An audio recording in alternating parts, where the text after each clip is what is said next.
இயேசுடைய வம்சாவளியிலே 4 பெயர்களை அவன் சுட்டி காட்டுகிறான். மத்தேயு, ஒன்று தாமார் கானானிய ஸ்திரீ என்றும், ராகாபுடைய பெயர், ராகாபை எடுத்து ரூத்துடைய பெயர், ராகாப் கானானிய ஸ்திரீ, தாமார் கானானிய ஸ்திரீ, ரூத் மோவாபிய ஸ்திரீ.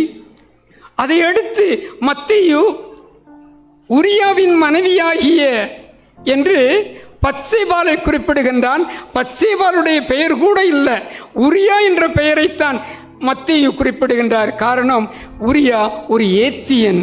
நான் குறிப்பிட்ட இந்த 4 பேரும் யூத ஜனத்தை ஜாதியை சேர்ந்தவர்கள் அல்ல, அவர்கள் புறஜாதியார். இந்த புறஜாதியாரை இயேசுடைய வம்சாவளியிலே மத்தேயு சேர்த்து கொண்டு இந்த கேட்டகரி பீப்புள் பக்கத்தில் இயேசு நின்று ஒரு செல்ஃபி எடுத்துக்கொண்டது போல இருக்கிறது.